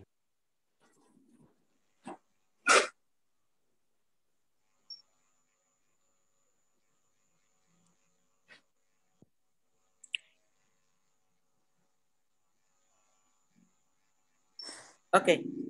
Sudah, Mas Faisal? Cukup. Mohon maaf kalau terlalu panjang, soalnya aku juga mencurahkan yang ada di benak pikiranku. Mohon maaf. Sangat menarik karena memang benar untuk media hari ini tidak pernah mensoroti bahwa transgender melakukan kebaikan itu masih belum disoroti oleh media. Kayak misalkan kemarin kayak ada kumpulan waria yang memberikan sembako kepada masyarakat yang kurang mampu, itu malah tidak disoroti oleh media, padahal itu adalah bentuk kebaikan mereka gitu. Sedangkan ketika Jokowi turun jalan, padahal cuma turun nih, nggak ngasih sembako gitu, itu udah menjadi pemberitaan di mana-mana gitu. Nah, ini selanjutnya ada Kak Tuba Minang. Pak Han, halo. Halo. Ya, halo. Ya sih, aku cuma kayak mau nambahin sedikit aja sebenarnya. Kayak ini juga keresahanku, karena aku juga seorang LGBT di ranah Minang itu memang apa ya, masih menjadi hal yang sulit bagi kita teman-teman di sini gitu. Dan juga sebenarnya perjuangan-perjuangan seperti ini itu nggak perjuangan yang baru gitu. Kita perjuangan seperti ini nggak perjuangan-perjuangan yang apa ya, tren-trenan saat ini, enggak gitu. Kita udah ada sejak lama sebenarnya. Kita udah mulai aktif, teman-teman itu mungkin dari tahun 60-an kalau aku nggak salah gitu. Dan sebenarnya kayak hal-hal seperti ini, kalau kita lihat lagi kayak tadi yang apa yang dipublis media dan segala macam, bagaimana media menanggapi berita-berita seperti ini, bagiku lebih ke hal-hal apa ya, sekarang ini memandang ke popularitas gitu. Karena banyak sebenarnya yang udah tersorot di media, cuman ya lagi-lagi itu tuh mengapa ya, memandang dari popularitas seseorang gitu. Juga contohnya itu di Bunda apa ya, yang Mayora yang di NTT, dia berhasil menjadi seorang pejabat publik, dia berhasil menjadi seorang, kalau nggak salah kepala desa atau apa, dia menjadi kepala desa dan dia seorang transgender gitu. Dan itu hal yang di sana mereka, Bunda Mayora tuh terima baik, sangat baik, karena dia memang punya vibe positif, dia punya hal-hal yang dia bagikan secara baik. Dan media-media yang menangkap itu juga nggak media-media yang kayak dibilang abang tadi itu tentang kayak Jokowi turun gitu kan, nggak ngasih apa-apa, jadi pemberitaan yang sangat hype ya. Karena lagi-lagi mungkin yang kulihat karena dia seorang popularitas, dia seorang yang dipandang dalam satu negara gitu. Sedangkan orang-orang yang contohnya kayak yang kepublis baru-baru ini gitu ya, walaupun dia seorang intersex, itu si Aprilia Manganang sama kakaknya Amasya Manganang itu berhasil menjadi apa ya, dia berubah identitas menjadi seorang laki-laki. Dan itu banyak ketika dia ter-up, beritanya naik, itu memang nggak semuanya punya positif respon gitu. Banyak juga negatif respon yang aku ikutin dari berita-berita dia gitu. Dan hal-hal seperti ini balik lagi ke apa ya, perjuangan-perjuangan seperti ini nggak hal-hal yang baru gitu. Dan lagi-lagi mungkin yang kenapa sih kita masih ibarat kita masih jalan di tempat untuk hal-hal seperti ini, kita belum ada jalan maju gitu. Mungkin beberapa yang dulunya aktif membicarakan tentang ini, ada beberapa yang aku tahu sekarang jadi off gitu. Karena apa gitu? Mungkin lagi-lagi ruang kita gitu. Kita nggak banyak ruang diskusi, kita nggak banyak ruang untuk berbagi, menciptakan suatu ruang aman gitu. Dan lagi-lagi ruang aman tuh ya bukan ruangan yang kita sebut sebagai tempat gitu, kotak tempat yang ditutupin oleh beton ini, enggak gitu. Cuman ruang aman tuh ya diri kita sendiri yang akan nyiptain itu gitu. Kita mulai dari pikiran sendiri gitu. Apakah pikiran kita sudah menjadi ruang aman bagi diri sendiri dan orang-orang sekitar kita gitu. Karena ya lagi-lagi hal ini bukan hal baru. Hal ini sudah sangat lama dan banyak hal sebenarnya yang udah mulai up di media, cuma lagi-lagi down karena banyaknya hal-hal negatif yang dia dapat tadi gitu. Karena ada satu temanku dulu yang aktif ngomongin tentang LGBT, dia di Aceh ya notabene, dan itu off gara-gara ya lagi-lagi lingkungan dia yang akhirnya membuat mental dia jadi drop lagi nih gitu, kayak jadi down lagi nih buat bicara ini, karena lagi-lagi banyak stigma yang dia dapat, banyak cacian yang dia dapat, dan hal-hal yang ke-up gitu, hal-hal yang naik dan diterima oleh sebagian masyarakat itu ya mereka-mereka yang punya popularitas. Kenapa seperti yang tadi, ketika teman-teman waria atau transgender membagikan sembako bagi masyarakat yang kurang mampu, itu nggak ke-up gitu. Tetap ketika mereka melakukan satu kebaikan, yang dibaca tetap diri mereka sendiri yang walaupun mereka ngelakuin kebaikan nih gitu, tapi mereka tetap aja gitu, kata-katanya mereka bencong gitu, nggak baik lah hal-hal gitu di up ke media gitu. Padahal kan ya apa gunanya sih lu punya otoritas yang baik dan punya nama yang baik, cuman lu nggak ngelakuin hal-hal baik dan memanusiakan manusia gitu. Karena apa sih ruang aman yang terbentuk di pikiran lu sendiri? Nggak ada gitu. Lebih baik lu kasarnya ya, lebih baik lu bencong tapi lu bagi-bagi, tapi lu baik, lu nyiptain ruang aman gitu, daripada lu cuman menang popularitas nih gitu, lu wah dikenal banyak orang nih, selebgram atau apalah nama bahasanya, tapi lu bajingan nggak guna gitu. Karena sekarang kita harus fokus lebih buat ngomongin ya, banyakin diskusi, banyakin buat menciptakan ruang-ruang aman di pikiran masing-masing, karena ruangan aman bukan hanya ruangan yang berbentuk seperti ini. Itu aja sih mungkin, ini karena emosi ya, karena ngalamin gitu kan. Itu aja sih.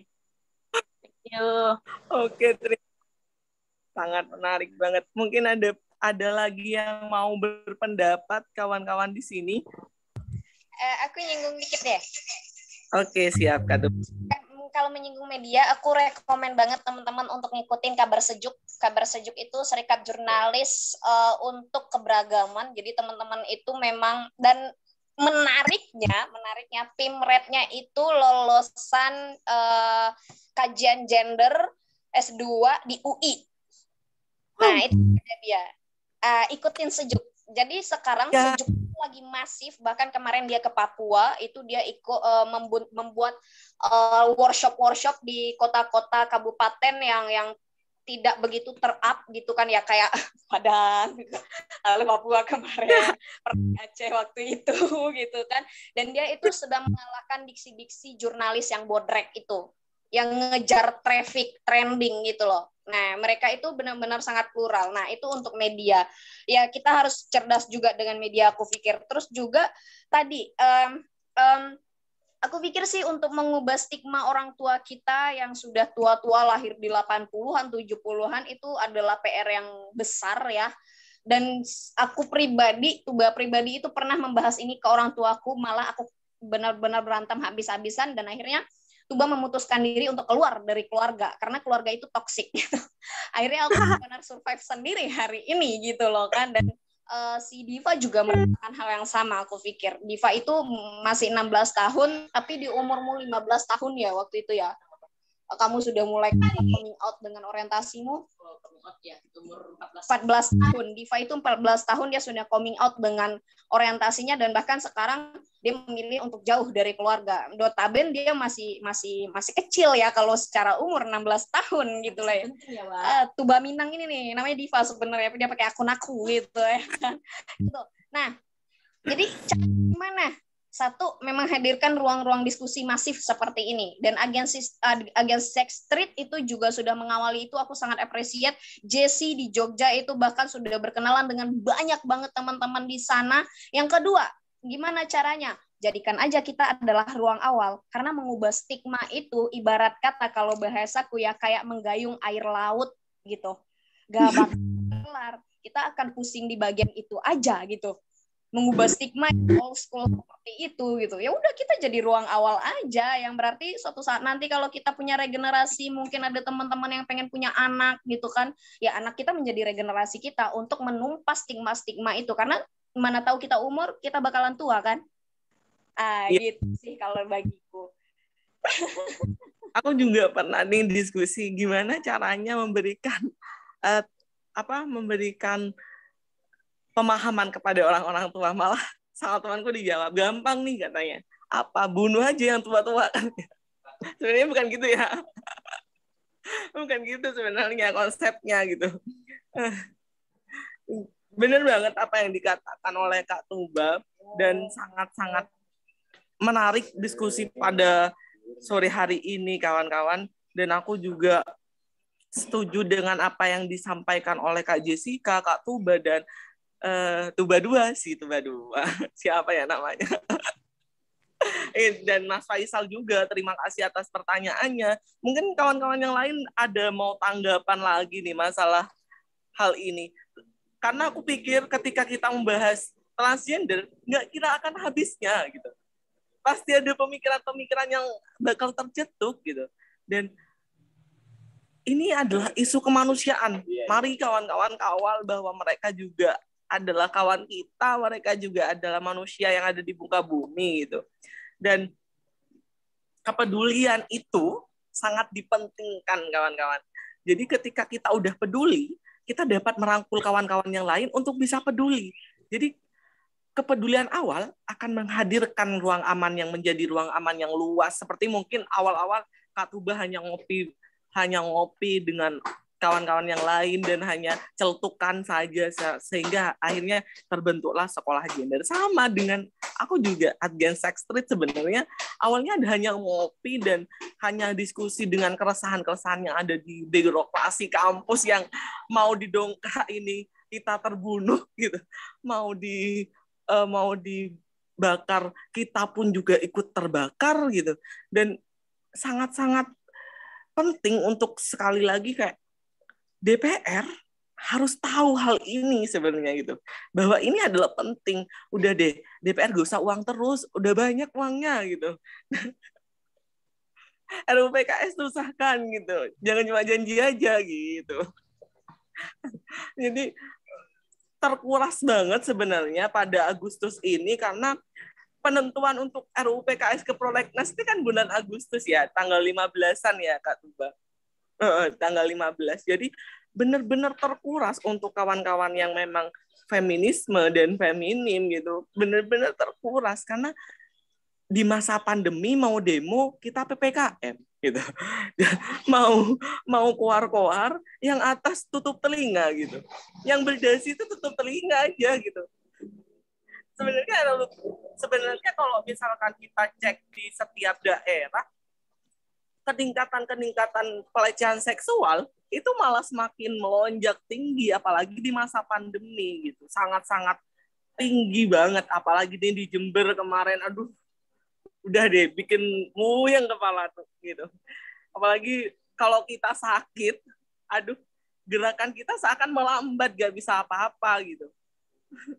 Jadi gimana nih Kak Jessica, di masa pandemi ini benar-benar terjadi banget dan besar banget kenaikan angka kekerasan seksual.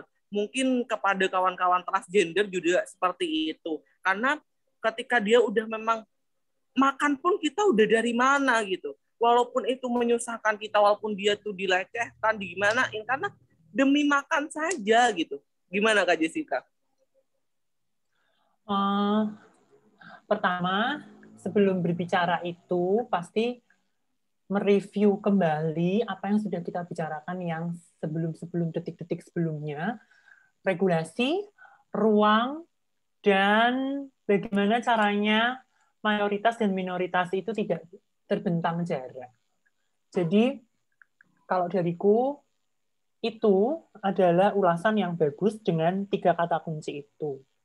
Nah, karena kita masih bernegara, artinya kebijakan yang perlu kita terus-terusan suarakan atau terus-terusan kita rubah adalah lewat Kementerian Perempuan dan Anak, kemudian ditambah minoritas.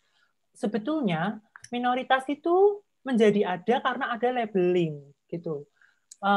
Ada peranakan Tionghoa, ada Papua, ada lagi disabilitas. Itu kan sebetulnya ciri yang berbeda pada tubuh, ciri yang berbeda pada, makanya isu ketubuhan itu menarik buatku karena manusia itu unik hingga dia dilabeli macam-macam dan akhirnya jadi minoritas. Kayak misalnya, oke, orientasi seksual dia berbeda, oke, dia kok unik ya, dia kok bencong. Nah, akhirnya ada kata LGBT gitu. Nah, kalau dalam konteks negara Indonesia, mungkin buatku minoritas ini juga ada wadahnya agar apa suara-suaranya didengarkan oleh Jokowi. Semoga ini sedikit ulasan ini bisa membantu. Kemudian untuk struggling teman-teman waria, tentu saja ini PR seumur hidup gitu. Karena apa? Waria itu di Perda Gepeng Jogja, bahkan Perda Gepeng Jogja saja itu menganggap waria itu sebagai waria yang mengamen itu dianggap sebagai gelandangan dan pengemis gitu kan. Itu kan juga rumit ya, karena tidak ada lapangan pekerjaan lagi. Warianya tidak memiliki pendidikan yang tinggi, susah cari pekerjaan, ya bagaimana caranya biar struggling? Mereka mengamen di jalan. Dan itu adalah satu cara mereka hidup, siasat mereka hidup gitu. Lalu bagaimana sih, ini spesifik, kemudian bagaimana caranya agar teman-teman waria ini bisa nyaman dengan semua teman-teman lain, ya ada strategi subjektivitas. Strategi subjektivitas itu begini, teman-teman. Waria itu punya bahasa. Bahasanya bahasa Binan. Tidak semua orang itu memahami Lekong, Alemong, Mursida, Maharani, yang semua bahasa-bahasa itu, tapi bahasa-bahasa itu unik gitu. Ini menurutku strategi subjektivitas agar teman-teman yang mayoritas pun tahu gitu. Kemudian kita juga memahami pola relasi antara waria dan semua hetero ini, termasuk gay, bisex, lesbian gitu. Waria itu juga punya cara tatap kepada dirinya, dia bukan waria. Ada yang menatap dirinya perempuan, meskipun dia ditatap sebagai transgender oleh orang lain gitu. Ini kan juga strategi subjektivitas ya, yang perlu diungkap agar daya ungkap ini disampaikan kepada teman-teman di sekolah gender atau di seminar manapun agar paradigma berpikirnya terhadap waria itu berubah gitu loh. Kita nggak dianggap sebagai candaan peyoratif, lelucon, dan lain-lain sebagainya itu gitu. Menurutku strategi subjektivitas yang ini juga penting sebelum kita merubah regulasi nih di atas ini. Yang ini aja, yang bawah itu susah gitu loh. Susah yang bawah. Nanti kalau kita sudah ke atas, artinya kementerian mana yang bisa membantu teman-teman minoritas, perempuan dan anak. Karena pasti kementerian di situ ada wacana-wacana yang spesifik gitu. Ditambah aja diksinya jadi perempuan, pemberdayaan perempuan, minoritas, dan anak. Itu kan salah satu tugas kita mengubah kebijakan negara agar Jokowi juga melihat wacana minoritas. Wacana minoritas itu termasuk LGBT, termasuk Tionghoa, disabilitas, menurutku begitu. Terima kasih. Mungkin sedikit Kak Jessica, sebelum kita tutup, aku pengen dengar closing statement dari Kak Jessica nih. Apa ya closing statement-nya? Aku tuh nggak pandai berkata-kata loh sebetulnya. Karena aku masih merasa banyak banget kurangnya, tapi sudah saatnya wacana feminisme itu diakui, bukan dipertanyakan terus-menerus. Itu statementku. Oke, terima kasih Kak Jessica atas waktunya pada malam hari ini. Sore hari. Sore hari ini, Sebelum kita tutup, mari kita berdoa bersama-sama dan sesuai dengan agama masing-masing. Sedikit statement closing dari aku, kawan-kawan. Rasa pedulimu diuji, empatimu dipertanyakan. Mari bersama ciptakan ruang aman kepada setiap manusia di muka bumi. Karena kita setara dan kita serata. Wassalamualaikum warahmatullahi wabarakatuh. Om Swastiastu, Namo Buddhaya, salam kebajikan. Rahayu, rahayu, rahayu. Ada foto bersama nggak ini? Ayo. Yuk, foto bersama. Teman-teman, ini dong bagi Instagramnya biar kita temenan gitu. Ada yang udah follow aku 3 orang. Nanti tak kumpulin ini. Teman-teman semua. Ya, Kak Jessica. Ayo foto bersama. Oke, siap.